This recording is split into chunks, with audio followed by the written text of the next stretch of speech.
It's the Standard Pauper Show. It's a show about Standard Pauper.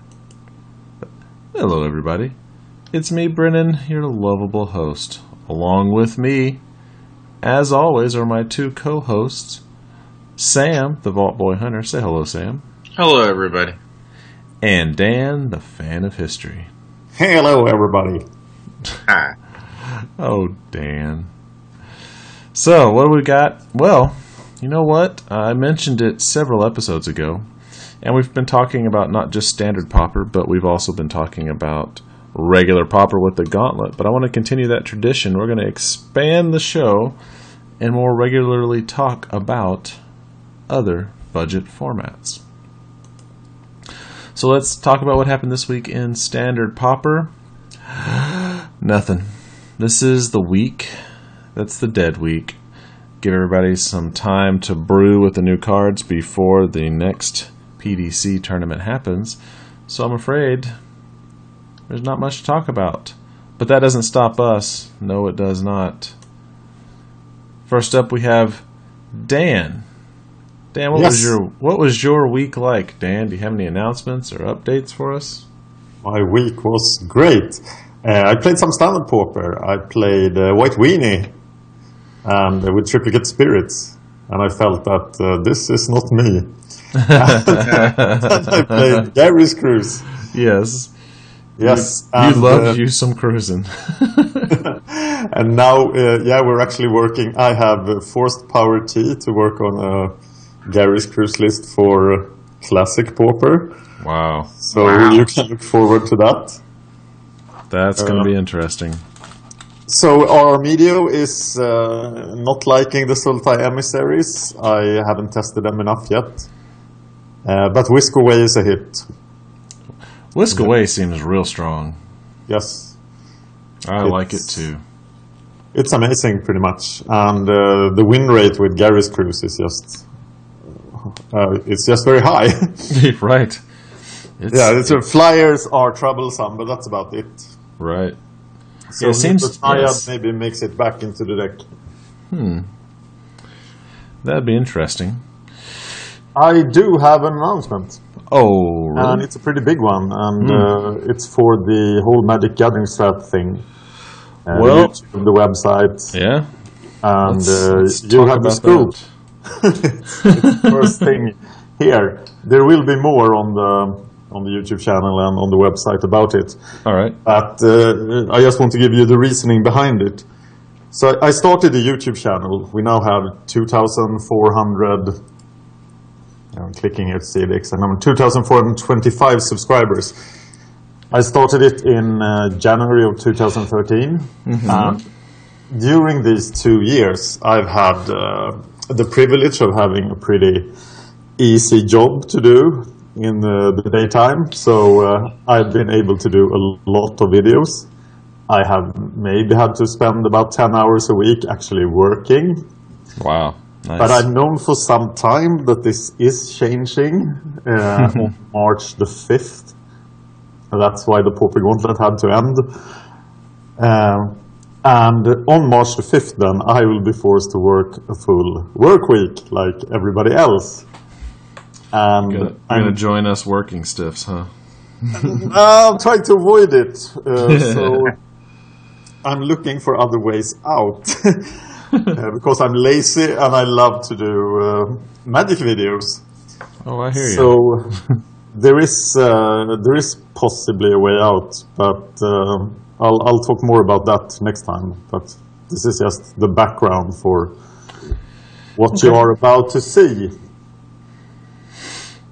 So hopefully I can just tell my boss to go screw himself, and I hope he's not listening to this. Oh, it's the American dream across the water, folks. Yes. Yes. But it's harder in socialist Sweden to do it. Oh, no. No, it's actually harder for the boss to do it, but anyway. Ah, okay. Firing people in Sweden is very hard. Yeah. Yeah, that's it. For the next point, interest in other budget formats. Yes. The reason I like Standard Pauper, the reason I like Classic Pauper is that you are able to get the full card pool, so you can experiment with all the decks. If you want a full card pool for Modern, you're in for many dollars. Oh yes, but I've loved all the budget formats. I played a lot of Heirloom in 2013, and that's probably my favorite budget format, actually, even more than Classic Pauper. Mm-hmm. Wow. I liked Silver Black when Sam presented it, and we ran it for the Magic Gathering Strat League. Mm-hmm. And of course, the Pauper variants. So, yes. Well, cool. What I do not like, by the way, is doing budget brews for Standard or Modern, like trying to play Modern or Standard cheap. I've done that so many times, and I've given up on it because you just have to spend the money in those formats if you want to be really competitive. Right. Yeah, unfortunately. That's why I finally got the Tron deck. Right, you got your full-fledged Tron. Yeah, but I can't stomach to buy an Ugin yet, but I'm not sure you need him. I think Karn's just better. Right. It seems like win more with Ugin. I think just the shell that it has now is just so powerful. Yeah, I'm looking at the question: do you really need Emrakul, or is Emrakul win more as well? Mm-hmm. But and if I'm trying to get rid of Emrakul, it's pretty easy not to play Ugin. Right. Although putting 7 permanents down, like front, immediately, or however many you blow Ugin up for, just seems so crazy. Yeah, but then if you have 8 mana, you should be winning anyway, pretty much. If you the problem with the deck is that Tron is so easy to disrupt in Modern, so you have to be able to play without the Tron, and then you don't need another 8 mana card, because Wormcoil and Oblivion Stone can still save you without the Tron. Gotcha. And then you can start winning by playing cards for 6 and 7 mana naturally, but Ugin seems like overkill. Yeah, that type of shell also, it reminds me of the same type of alternate win con as the Living End deck, because if someone disrupts your Living End, and then if you have 5 or 6 mana, you're actually just like, well, I'm just going to cast these really big creatures and attack you with them. Yes. So it seems pretty strong. Wormcoil does a lot of work. Oh yeah, yeah. That whole Death Touch and Lifelink. Ugin might actually be, now we're turning into Modern podcast, but Ugin might actually be better in the Blue Tron deck, because they play the Talisman, so they could have 8 mana on turn 3. Wow. But that deck has so many problems assembling Tron, so you probably don't get it anyway.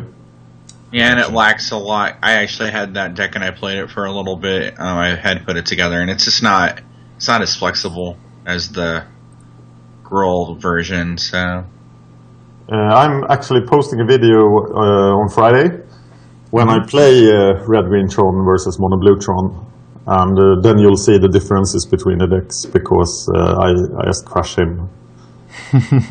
Karn is pretty good at disrupting Tron. As one can imagine. I eat that Ursalan, and I eat that Ursalan.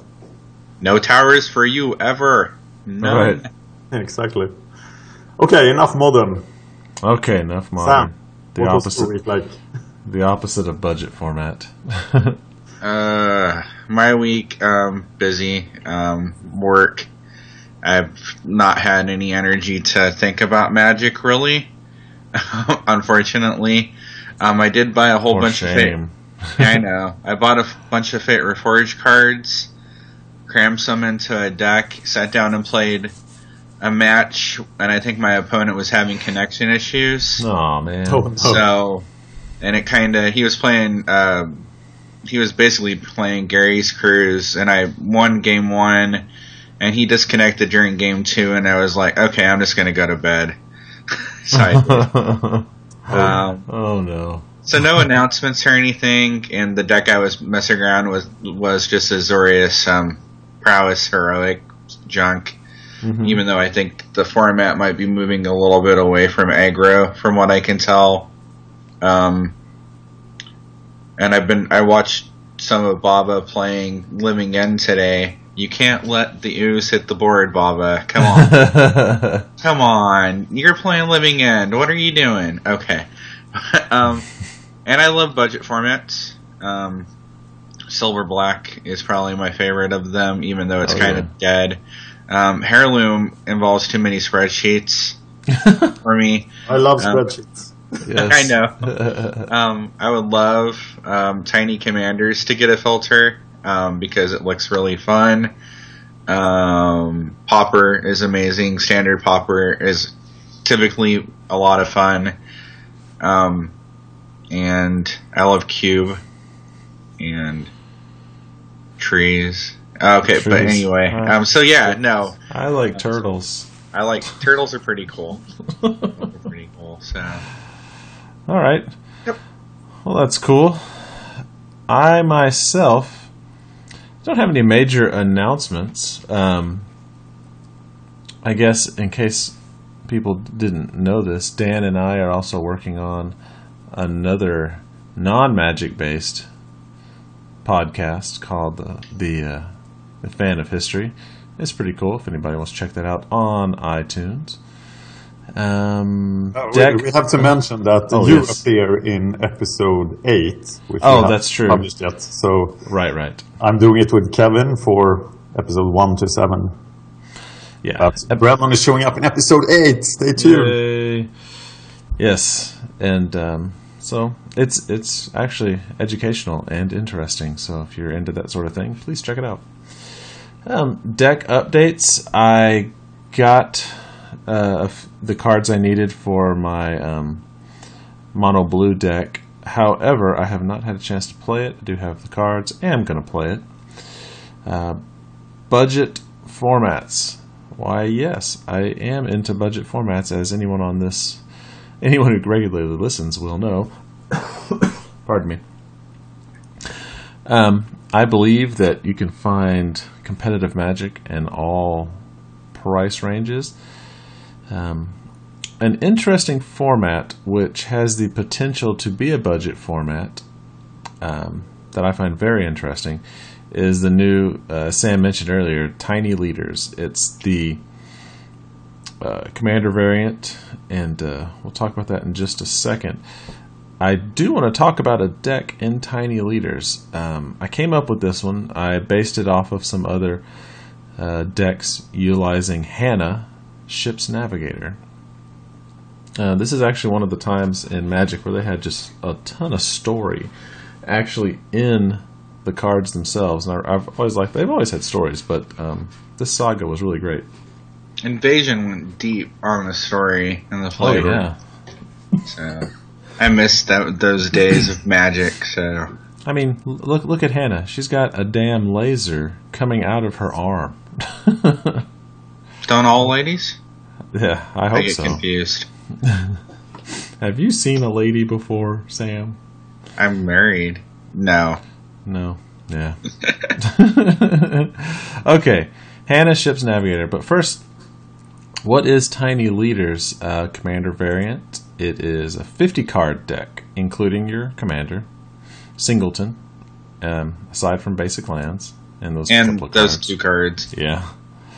All cards must have a converted mana cost of 4 or must not have. I gotta reword that. I don't like the way that's written. Anyway, they can cost 3 or less. That's it. CMC 3 or less. All cards must have the same color identity, just like in Commander. But you get a sideboard. Why? Because you start off with 25 life points, but it is a 1v1 heads-up format. It's not a tabletop kind of thing. You're just going one-on-one. And it's the same best of 3. You can sideboard just like a regular match. You learn more about it, Reddit/TinyLeaders. And the Tiny Leaders blogspot.ca is the official go-to place where you can look at what is banned. Es verboten. Okay, can I ask a question before we go on? Yep. A couple. So there is a ban list? Yes, there is. Okay, so I haven't checked that out. And did they do the commander damage thing? Commander damage. I'd have to look. You know what? Okay. I think they do. I think it is. But, I mean, you're at 25. Commander does 21 damage. That's really only saving you 4 points. Yeah. Which link would have that stuff on it? I'll check it out while we're talking. tinyleaders.blogspot.ca. Blogspot one? Yep. Okay. Mm-hmm. I'm going to look it up. There. Yeah, go look at that. The rise of tiny leaders is interesting because it seems very much supported by Wizards. Look at the clan leaders in Fate Reforged. They're all tiny. Right. And they're three mana. It's crazy. I think you're right. And this gets into the realm of conspiracy, but not really. Think about it this way. 50-card deck, 10-card sideboard. Making Clash packs, or how they have the Speed versus Cunning, Garruk for Liliana. But if you had Tiny Leaders is absolutely perfect for making those. You get two things. You get Commander people interested and the Clash pack people interested. Ooh. Because you have two in one box. It is like the absolute most perfect Christmas time marketing thing. I mean, it seems tailor-made to it. They pretty much already do singletons in those Clash packs. They rarely have more than two of a card. Yeah, normally it's some cheesy common that aren't very good. So, mm-hmm. But instead of this is my prediction, next year instead of 5 Commander, and I actually posted this on our website in one of the forums, is I predict they will have 5 Tiny Leader Clash packs, and it's going to be something like Selesnya versus Rakdos, that kind of thing. It's going to have all kinds of variations therein. But that's likely. Yeah, because you have 10 clans, 5 different Clash packs of 2. So, hey. 10 clans. Or 10, what do you call them? I'm trying to think of how I have it out there. I'd have to go look. Yeah. What are they? Because you have the 5, Selesnya, Azorius, Dimir, Guilds. and Rakdos. Guilds. There you go. Guilds. 5 or 10 guilds. So, let's talk quickly. Well, it's not really quickly. I'm going to go through the deck. But this deck I called the Pillow Fort of Doom. Let's look at her abilities. There's Hanna. That's the Judge promo. I need to get me one of those. 1 white, blue, tap, return target artifact or enchantment from your graveyard to your hand. Seems simple enough. But here's the deck. I'll just let this sink in for a little bit, but as you can tell, this deck right here is absolutely 100% not a budget deck. You may see a tiny little card called Tundra down there at the bottom. So here's the deck. Let's talk about it a little bit. First up, Drift of Phantasms. It is a blocker, but I'm more interested in the Transmute ability. However, if you need a blocker, there you have it. Trinket Mage, perennial favorite here on Magic Gathering Strat. Go get cards, artifacts of mana cost 1 or less. And Jace, Baby Jace. This is a favorite in Tiny Leaders because he's a very powerful 3 mana cost planeswalker. Yeah, he's pretty good for 3 mana. He probably works the format like all get out. I played him in that in the Time Walk deck. Yeah, he's great. He seems strong because one of the things you're doing is you want to draw a lot of cards. You want your opponent to draw a lot of cards. Not necessarily mill them out, although that would be a secondary win con. but you want to draw a lot of cards. How are you going to protect yourself? Cyclonic Rift. It's a 2 mana, but it can do the overload thing, which is super nice.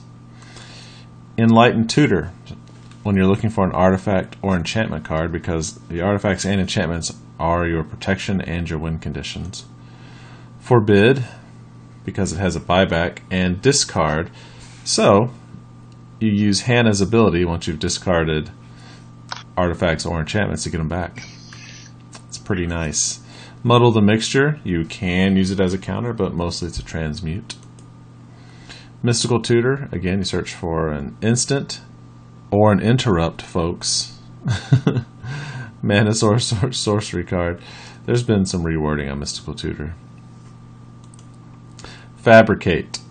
Search your library for an artifact, reveal it, put it into your hand. Very, very handy. Idyllic Tutor. Again, searching for enchantments. Merchant Scroll. Searching for instant or interrupt, but I'm pretty sure you're only going to find instants. Prosperity. You want people to draw cards, and you don't mind if your opponent draws cards. As a matter of fact, you kind of want your opponent to be drawing cards. Enchantments. Here we go. Let's start off the bat. Arcane Laboratory. Each player cannot play more than one spell each turn. Very handy. Slows the game down. Luminarch Ascension. Here comes win condition number 1. At the beginning of each opponent's end step, if you didn't lose life this turn, you may put a quest counter on Luminarch's Ascension. And then you eventually get to put angels out onto the field. Very, very awesome. Overburden. Whenever a player puts a creature card into play, that player returns a land they control to their hand. Dun dun dun dun. And you have Propaganda. Each turn, each creature cannot attack unless its controller pays an additional 2, slowing the game down even further. Rhystic Study. You get to draw cards unless they pay mana. Seal of Cleansing. Destroy an artifact or enchantment. It's just good to have out there. And you can recur that with Hanna. That looks like a piece of toast. It is. It is cinnamon toast. That is... Artifacts be hating cinnamon toast. Meanest toast ever. Now we have Solitary Confinement. This is a bizarre card, but it has a lot of interesting interactions. So at the beginning of your upkeep, sacrifice Solitary Confinement unless you discard a card from your hand. Skip your draw step. OMG. You can't be the target of spells or abilities and prevent damage. You're going to have a lot of spells that are going to draw you cards. At some point during the game, you're probably not going to even need your draw step anymore. And being able to prevent all damage and having hexproof on yourself, or actually give yourself Shroud. It's pretty good. Standstill. There's a Sorin Standstill. I didn't even know this particular art existed for this card. Oh, who reads IDW comics? Come on. If a player casts a spell, you get to draw 3 cards. Then we have Anvil of Bogardan. Each player skips his or her discard phase, so you don't discard. During a draw phase, you draw an additional card and then choose and discard a card. Nice. It's the skipping the discard that's important. Azorius Signet does what it do. Claws of Gix. Okay. Keep this in your mind. 1, sacrifice a permanent, gain 1 life. 0. Seems very unassuming. Expedition map, go find the land you need. Howling Mine. Each player must draw 1 extra card. Very handy. Now we have this. Iron Maiden. Here is WinCon.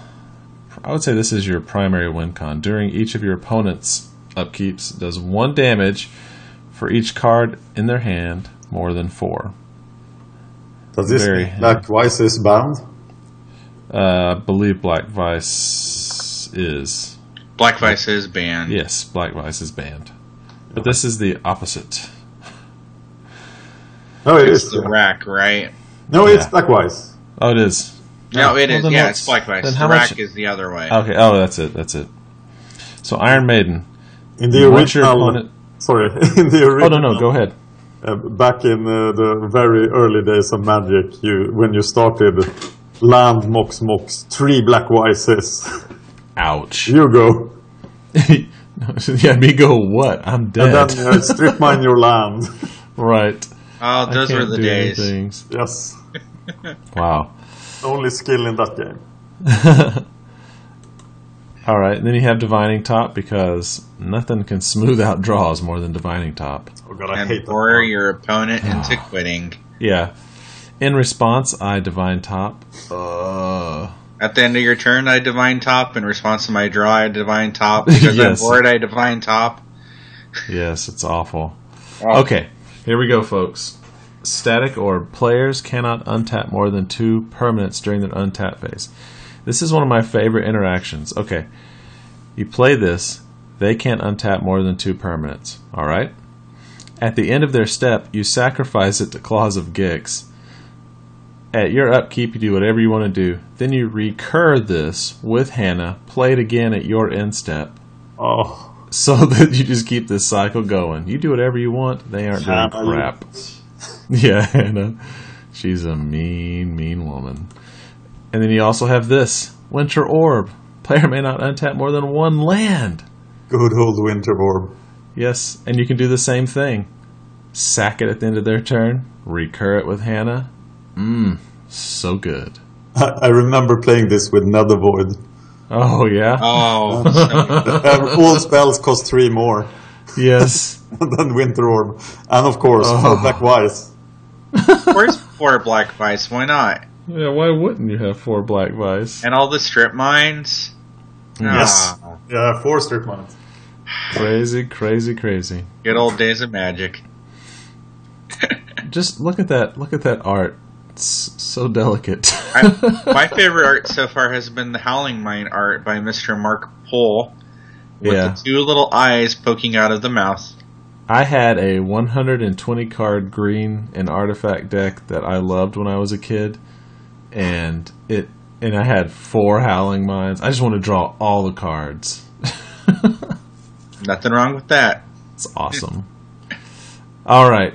Now, you've seen the spells. Let's take a look at the land. Academy Ruins. 2 recur. More artifacts from your graveyard. Guess what Buried Ruin does? Same thing. Colonnade lets you attack with your land. Pretty handy. Command Tower gets you some mana colors. Flooded Strand lets you go find some land. Glacial Fortress. It's a buddy land. Hallowed Fountain. Shockland. Some Islands. Kor Haven to prevent all combat damage. I like it. Mystic Gate, filter land. Phyrexian Core. So here's another one to sacrifice artifacts. So you don't need just the Claws of Gix. You can do it with Phyrexian Core too. Or Phyrexia's Core. Handy. Some plains. Reliquary Tower. Keep your hand super full. Seachrome Coast. Terramorphic, go find some land. Transmute. You can transmute into land if you want to, or, as I would, the Claws of Gix. Awesome. This was the old star of the Pro Tour, right? In the second place deck around Tolaria West. Oh, yeah. Tolaria is hot. And then Tundra. Good old dual land. Tundra. So, sideboard. I kind of just threw this together. Here it is. Aura of Silence. If you're going up against an artifact or enchantment heavy deck. There it is. Make them pay more for it. Cleansing Meditation. You can destroy all enchantments. Or, if you have Threshold, return to play all cards in graveyard. All of your cards that you destroyed. Return them this way. So basically you do destroy them all and you get yours back. Yes, pretty damn handy. Ghostly Prison, keep them from attacking, especially against some super aggro decks. Minds Aglow, this one I didn't know about. I was doing some searching and found it. Starting with you, each player may pay any amount of mana. Each player draws X cards, where X is the total amount of mana paid this way. What is that? Yeah, isn't that crazy? That's bonkers. I pay 0. Yeah, Nope. I pay 5,000. We each draw 5,000 cards. You have a lot of lands. I do. Candelabra of Tawnos is awesome. It is. Sculpting Steel. If you find that you need to, like, especially if you're going up against some, like the swords. If you're up against swords, yeah. Sculpting Steel is nice to copy their swords. I have 3 words for you. Extra Howling Mine. Boom. Right. Okay. Tormod's Crypt. 0 sack. Kill their graveyard, right? Okay. Simple enough. Enchantment. At the beginning of each opponent's combat phase, that player may remove a card from his or her graveyard from the game. If the player does not, they can't attack. Sack. Recur with Hanna. They ain't doing anything. I love this combo. Boom. Love it. Relic of Progenitus, because it's handy.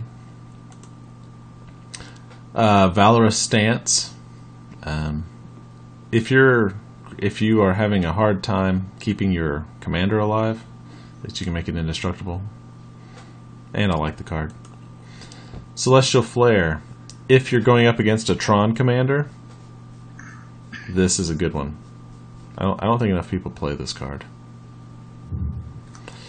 Should have got reprinted in M15. It's a great card. I feel that way. It had a very short amount of time in the sun. Yep. So. All right. Let's look at an opening hand. Command Tower. Plains. Mulligan. Flooded Strand. Yeah, Mulligan. Howling Mine. Iron Maiden. Yes. Idyllic Tutor. Static Orb. Yes. That just seems all sorts of mean. This is a ridiculous hand. I mean, you can't really ask for a better setup. Turn 2 Howling Mine. Turn 3 Iron Maiden. Static Orb. Yes. Where's the Relic Barrier? Relic Barrier? There wasn't one in the deck. You can use to turn off the artifacts. Where's the... How much was that one? How much does it cost to cast? 2. 2? Yeah. Well. So you can turn off Howling Mine for the opponent. Oh my god, yeah. You can turn off Static Orb for you. I think they pretty much errated the orbs from that effect, though. Yeah, you can't. Yeah, you can't tap. Howling Mine does it now. Oh no. Yeah, because it actually says as long as it is untapped. Okay. Yeah, they took away that thing. Yeah, it's a shame because Winter Orb was amazing when you could just tap it. Yeah. That's hot. All right, now let's look at the next 6. Muddle the Mixture. Wow. I swear I did a random generator on this hand. But it's so awesome. And then Tundra. Yay. I did white bordered Tundra because, seriously, I can't even pretend that I could afford a black bordered Tundra. You can have a black bordered Tundra for $10.60 on Magic Online. That's right. Magic Online. Yeah. The true budget format. Yes. Fabricate. Awesome. Mystical Tutor. Great. Expedition Map. Handy. Another Plains. Wow. I'm feeling pretty solid about this hand so far. But here's the problem, folks. Well, that's not the problem. The curve it's higher. It's geared more towards the 2 and 3 drop, which most of these decks are. Here's the problem. Currently, as configured, this deck is $410. There's some high dollar cards right there. That's not all the high dollar cards, but those are the big ones. So how can we make this a more budget-friendly deck? Steal the cards. Sorry. Yes, steal them. Buy as many gold bordered as you can get away with. There you go. Idyllic Tutor. I decided to go with long-term plans. You have so many ways to draw cards. It's very similar in that you can go look for a card, but you have to put it third from the top. But I still think that's fine. And it only costs $1 in paper. I think it's like 5 cents on Magic Online. Sensei's Divining Top. There is...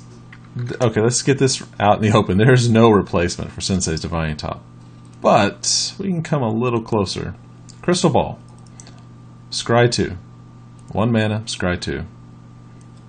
Not bad. Not bad. No. Cheap. It's a replacement. Again, we're going budget. And it's only 40 cents. Nice. Okay, another tutor, Enlightened Tutor. It's getting hard to find budget tutors because they're just so darn useful. But I chose Impulse. Look at the top 4 cards of your library. Put one of them into your hand. The rest on the bottom of your library in any order. I thought, hey, looking at the top 4 and being able to grab whichever one you want. It's not the same as a tutor, but it's a neat way to filter your next draw. And it's also 35 cents. Very handy. Celestial Colonnade. It is an invasive land that is crazy to deal with, but it's also $16. And will probably be reprinted in Modern Masters 2. I think all man lands are going to be reprinted in Modern Masters 2. Or 2015. All the dual color ones? All the World Wake ones. Yeah, all the World Wake ones. That would be nice. Colonnade's good. Yes, it is. I chose Forbidding Watchtower because it's a big butt that can get in the way. Question. Yes. Why that? Or why not Fairy Conclave? Because you're not attacking. This is not an aggressive deck. You're stopping. Wouldn't you be attacking with the Colonnade? Yeah, that was just that's a nice to have as a. Colonnade is so much better than this, so Colonnade can both attack and defend. When I stop and think about it, you're winning with Angels pretty much most of the time. So yeah, this is probably better. Yeah, and again, this is 35 cents as opposed to $16. So I chose to go for the block plan rather than the ability to attack and block. You could go Stalking Stones, I guess, but that is so expensive. Oh, it's so much to activate. What is that? What's that Phyrexian? I think that costs too much. Never mind. Flooded Strand. Evolving Wilds. Is it the same? No. But it's going to do something pretty similar. And it's only 10 cents. So there you go. And us Pauper players love it. Yeah. You can also shuffle if you need to shuffle. Mystic Gate, Filter Land. Why not just go for the old bounce land there? Chancery. I always want to say Chancery. So, not too bad, not too bad. Then we have, and it's only 30 cents as opposed to $17. Tundra, $180 card. Adhikar Wastes. Comes into play untapped, and you can get both color mana. And you can afford the black bordered ones. Yes, you can, but this white bordered is $2. I think we will see this card very soon in Standard. Oh, yeah. I'm figuring with this. Oh, that new one they just announced. The last core set, they called it Origins. Yeah. Yeah, I like that. It looks pretty good, actually. I don't know why they didn't do that before. Instead of calling it an M set, just give it like a standalone story. Yep. I mean, they explained it that they want to use it as a launching point for like the next story arcs. Yeah. I thought they would because everybody's story is going to be different. I think it's the first step towards the Magic movie thing. Oh. Yes, it's setting up the movie. I'm not going to lie, I would go see that. I will. Yeah. No. So anyway, we took $284 and budgeted it down to $4.50. That's what we do, people. Yes, this is the kind of thing we're talking about. But you're thinking, hey, Brennon, I want more budget. Can you cut any more meat off this bone? No. Sorry. Well, maybe.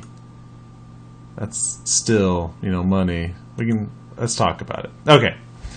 Solitary Confinement is a $5 card.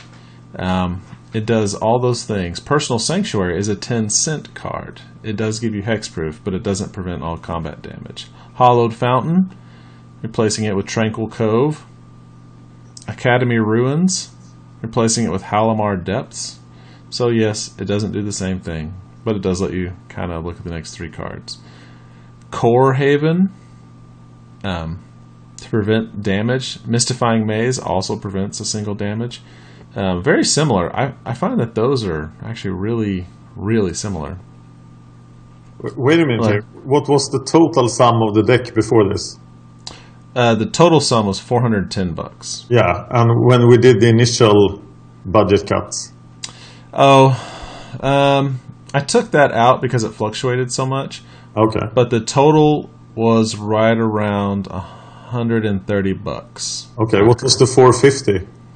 That's total with that's with everything in it. That was fully The fancy. $4.50 are just the total cost of the those cards on the yeah. Okay, then I'm following you. Okay. Yeah. So now after we take off these, we end up with $88.50. Okay, folks, here's what I'll do. I will put the non-budget list out there, and I will put the budget list out there, and you can choose whichever one you like. But I think you'll have a lot of fun no matter which one you choose. You may alienate friends because you're essentially going to stop your buddy from doing anything. And how much fun is that? For you, probably a lot of fun. For them, not so much. They might punch you. They might punch you. They're going to come out with double windmills. All right. I'm going to hit you guys up until I start seeing some more action from this. F&M, make it happen. If any kind of budget, if you have any way you can get a budget format into your F&M at your local store, let me know. I'll help you out as best I can. Pictures, tweets, whatever I can do to help you make that happen. Well, there is no more Pauper Gauntlet, but I thought I would take this time. If anybody does anybody have anything they want to talk about as far as standard or regular Pauper, or I guess any other topic really? I'm having withdrawal problems with the Pauper Gauntlet. I'm having withdrawal problems from the Pauper Gauntlet. That's funny. I told Dan the same thing earlier today. I mean, I was like, I'm getting the shakes, Dan. YouTube doesn't feel as vibrant anymore. Yes. I feel this. It's like this emptiness in my day. I've had a very good discussion with all you guys and the viewers about how to improve the Pauper Gauntlet, and it's still going on in the Evaluating the Pauper Gauntlet Season 2 video. Mm-hmm. So, it got stuck in the 301 views problem on YouTube because YouTube thinks we're cheating because it was so popular. It has 33 comments at this time. Drives me crazy. So we are looking at improving for Season 3. But Season 3 is threatened then by the fact that I might have to work. And you can't do a Pauper Gauntlet if you're working 40 hours. You know, you tried it. Yes, I know. It kills you. You could, but, like, oh my god, you'd still be playing, like, round 3. It would take 2 years. Yeah. Right. The meta would change like 5 or 6 times during the course. I must admit that during the first 2 rounds, there were days when I didn't do anything else than play Pauper. I can see it. We know, Dan. Awesome. You were emailing us the whole time. Yes. Guys, I'm playing Magic. Guys, I'm playing more Magic. We know. Dan, we know. We're stuck in an office, Dan. Thanks. Yeah. So much. I don't want to be there. I hear you. Me either. Whatever I can do to not have to go back, I'm all for it. All right. Well, kind of brings us to the end. I have another thing about the budget format. Sure. If you like limited, and you want to play limited for cheap, there is always the new player things on Magic Online. You happy Americans can get a new Magic Online account. You can have as many Magic Online accounts as you want, and it's actually an advantage to have it, because when you get promotions, you get one per account. Mm-hmm. But the new player drafts and seal tournaments you get 4 of them for those $10, and you also get product and tickets and stuff. So it's very good value. And I've been playing some new player seal tournaments, and they've been very fun. You can check them out on Magic Gathering Strat 2, because I'm no longer posting new player stuff on the main channel. Right. But and I realized that I missed something because I didn't play Khans of Tarkir Limited, because it is quite nice. Yeah, Khans of Tarkir was awesome. Yeah, to me it's amazing. Yeah, doesn't it seem when I played it and when I watched videos of it, it reminds me of like older Magic. Is it the same? Do you get that same sense, Dan? Yeah, yes. I love the older formats like Mirage and Invasion and stuff, and yes, it does. But the morph mechanic in itself smooths out all the feel-bad moments of Limited, that you always have something to play. Right. And that's just amazing. Great. And it definitely wasn't the case in Onslaught. I played a lot of Onslaught Limited, and I did not have this feeling, because there were so many wrongs with the morph mechanic in Onslaught. Mm-hmm. Onslaught was a mess. Yeah. I mean, if somebody played a morph against you in Onslaught, especially in Constructed, you knew it was just going to be the Angel. It wasn't going to be really a morph card. Onslaught also was between 2 fantastic limited formats, Odyssey and Mirrodin. Mm-hmm. So on Magic Online, you sort of first you play Odyssey and then you play Mirrodin. So Onslaught wasn't your first choice ever. Yeah, well, that's cool. Yeah, and also, like you said, those free accounts, or not, they're not free, but if you sign up for an account, anytime they do any promotion, for example, I have 2 more accounts left with the Phantom tickets. Yeah, you got the 16 Phantom tickets. Yeah, that's great, because then you can play actual full-on Powered Cube.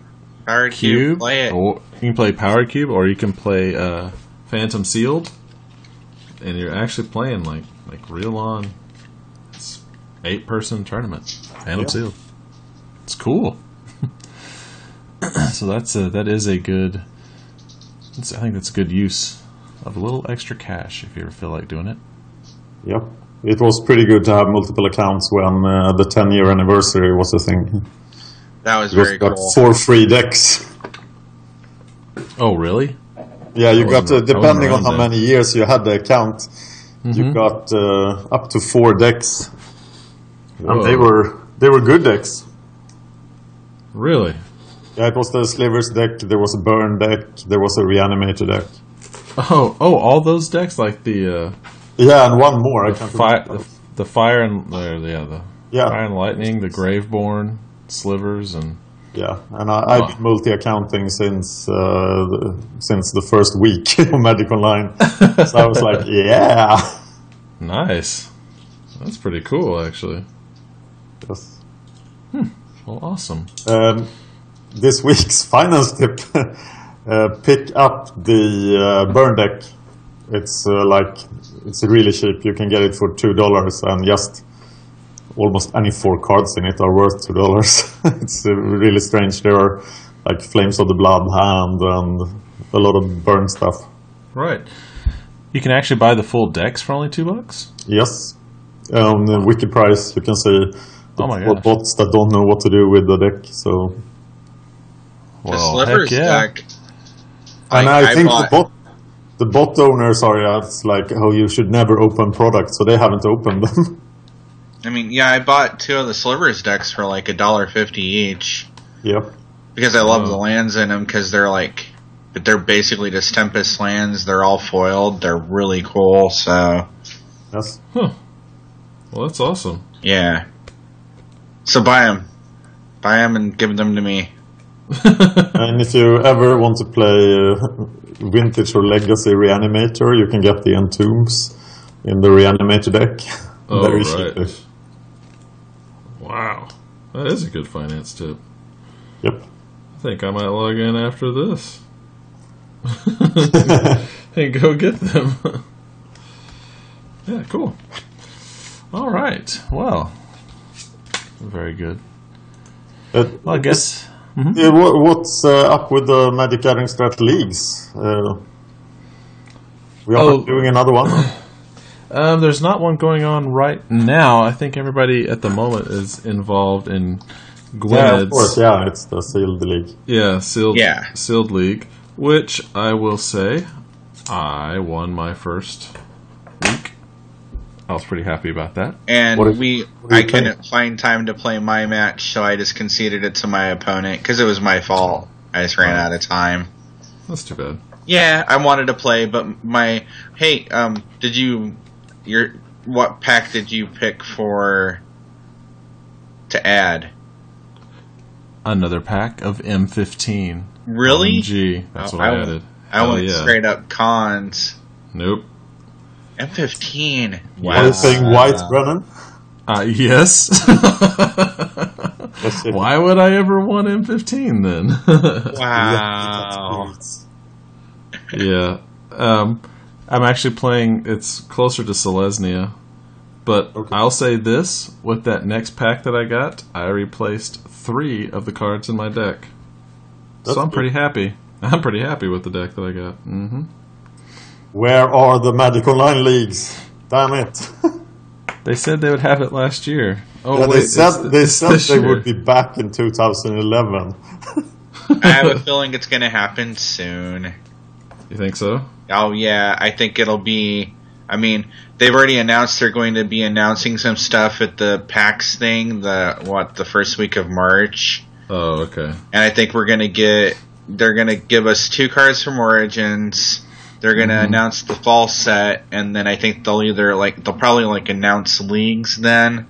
Something along those lines. Right. Will they do a Magic Online announcement at PAX? They do, they've been doing seasonal type of announcements there for the last few years.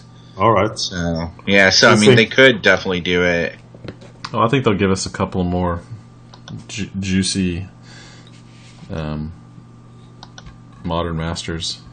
I think when they show Scalding Tarn, and then they tell you that it's time for return to Zendikar. Right. That's what I figured. Won't get the opportunity to speak again because people will just be screaming in joy. Except for all the people that bought in at $100 a piece. Yeah, that's not people who did that. Hopefully, know what they're doing. Right. They'll be dressed as Jace. So it doesn't even matter. They know what they're in for. You should. The paper prices have already fallen so much. It's crazy. Yeah, everybody knows they're coming. Mm-hmm. What planes were influenced by Nicol Bolas the most, though? Zendikar, obviously, but was Alara? I can't remember the Alara story. I know there's the whole thing with a Johnny getting his powers, essentially having his spark ignited by Sarkhan, but Sarkhan was mad at that point. Oh, but he wouldn't have been in this new. So would a Johnny? Wow, they got a lot of things to cover. I don't know any of this stuff. It's very confusing to me. Yeah, it's this whole deal. How is Nicol Bolas even involved with any of this? He's not in Tarkir, is he? I'm so confused. I know, he's all over. they're gonna do like a little reboot for some of the Planeswalkers. It feels like they're gonna have to, because also Jace, he lost a bunch of his powers because of Nicol Bolas and had to get them back. He's the Guild Pact. Come on. Yeah. He's the Guild Pact. What if Dragons of Tarkir resets the entire storyline? Yes, that's what I figure is going to happen. They're going to start completely over, and they're going to New 52 it. Woo! Yes, I think they're going to do that, exactly that, Dan. I think they're going to give themselves the out to go back to any set that they want. They're going to abolish the reserve list. No, that's not happening. Sorry, guys, I had to say it. Oh. No, I mean, Origins is going to be interesting, and the fact that it comes out in July, and then the fall set would come out a mere 2 months later. Mm-hmm. And then the packs, right? Yeah. And then the next set's going to come out 2 months after that, and then the whole new block is going to come out 2 months after that. Oh my gosh! This time next year, we're going to be looking at a second set, and not a core set. Dun dun. It's gonna feel weird. It's gonna be weird. Next year's gonna be odd. It's gonna feel weird, like The Stranger. Not everybody has that experience, Brennan.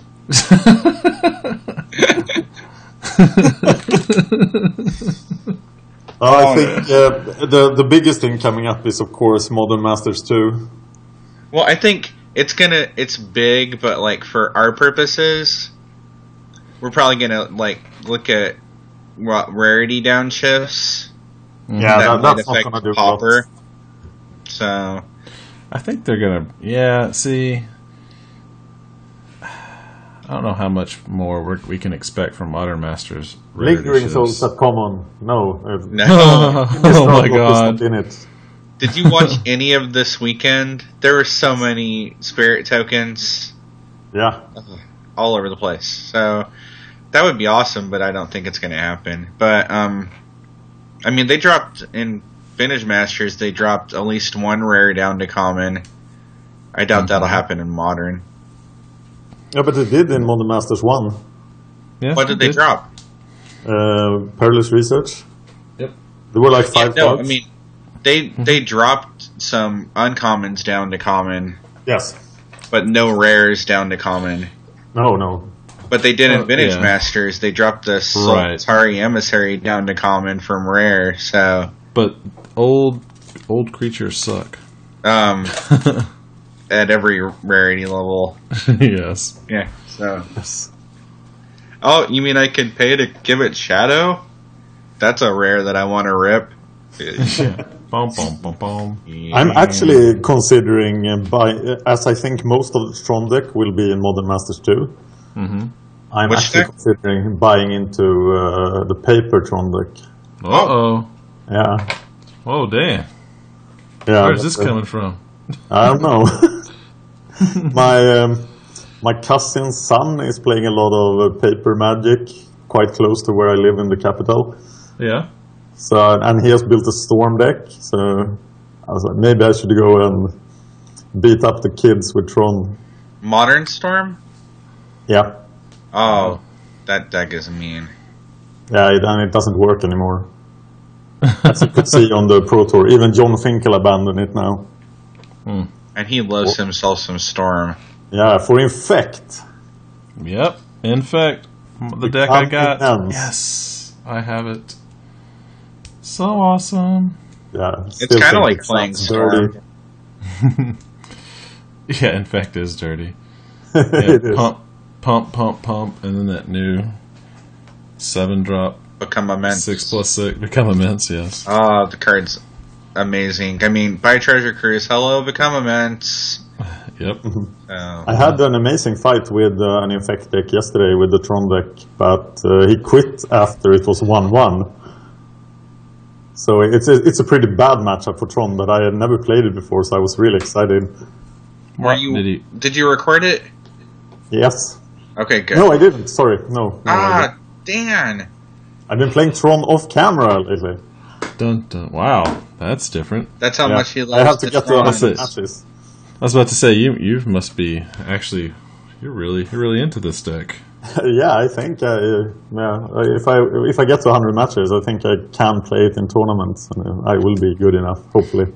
Nice. For some reason, it's better on Magic Online than in the real world. I can't really figure that out. Huh. There was a Tron deck that went 7-3 in Modern. That was the best in the Pro Tour. And you'd think it had an amazing field with all those Absan decks, but... Right. Yeah, it's... actually, the Amulet deck is not a very bad matchup either. But, of course, Splinter Twin is a nightmare. Yeah. Splinter Twin is Splinter Twin sucks. Yeah. It's so hard for Tron to interact. Yeah, it's like you have to get Oblivion Stone up and running. Well, folks, it looks like technical difficulties have ended the show early. That's okay. I'll sign off for everybody involved. I know Dan was talking about his paper Tron deck. Maybe next time we can catch back up with that. Please go to magicgatheringstrat.com, YouTube /magicgatheringstrat. Please subscribe and like. It does help us out. Also, Twitter, @magicgathstrat. You can follow me at Cerulean Says Hi. Hello. Also Sam at SPO7677. That would be... Also, we're on Facebook. /magicgatheringstrat. We appreciate everybody who does follow us, and we're also on iTunes. So, please subscribe. We like it. We're trying to get up to 5,000 subscribers on YouTube, and that's a magical number for YouTube. They allow us to do more things, and we get to work with them a little bit more, which would be great. We have lots of other content on the channel. Please check it out. And for Standard Pauper Show, I'm Brennon. With me was Sam and Dan. Thank you for listening.